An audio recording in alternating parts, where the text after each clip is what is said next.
What's going on? This is Trendy JT. And this is Dan. And we're introducing Foundation Patch 2.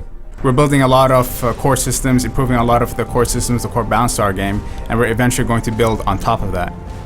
This patch is reasonably lighter compared to the other patches that are to come. In Foundation 1, we really focused on where defenses were within the ecosystem of the game. For Foundation 2, we're really focused a little bit more closely on hero damage and hero abilities. And so at least from a core moment-to-moment gameplay, that's what Foundation 2 means. We introduced hard mode in this update. What we did was we looked at our enemies, we took their stat growth and the way they improve over level increases, and we jacked those numbers up super high. Where before in normal mode, you were going through the game and learning and trying to get your bearings and understand what the different enemies do. Right now, we took that and we reduced that margin for error, so you have to really know what you're doing in order to counter hard mode. Our reward for farming hard mode is that you're going to get gear with about a 10% increase in overall stats. In future Foundations, we intend to give much better rewards for playing hard modes. We think you're going to be really excited because we've given you kind of more inventory space. So what we did was we widened the Forge UI, and so what that allowed us to do is fit more bag space into each individual bag. There's still a difference between your standard and premium, and that's still an upgrade path. We finally added Sell All to our inventory, so you guys are actually able to toggle the sell mode on, click on a bag, and it'll actually select all the items inside it, allowing you to sell it in one click. I'm super excited to present what is our new hero deck flow. We are no longer removing heroes from the hero deck.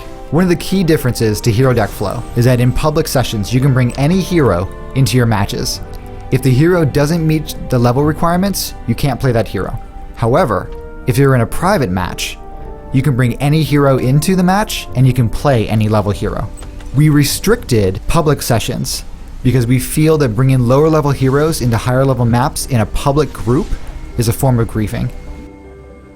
We've introduced player kicking as our first step for player moderation, and we're cautiously optimistic that it will solve AFK and toxic players. When you're trying to interface with the player kicking system, what you'll do is you'll hit escape and bring up the menu, and then you'll select the kick icon next to the portrait of the player you want to kick. Once you've selected the kick button, each player in that session will then be presented with a vote. This player is up for a vote kick. Do you want to kick them, yes or no? We have a set of new weapons that we're introducing in this patch. You guys will be able to acquire them by just playing the game. Hopefully you'll find them to look super cool. Also, if you've gathered the incursion weapons from the previous update, you might notice that they look substantially cooler now. Ability-based heroes were a victim of scope for Foundation 1. In Foundation 2, they're a major focus.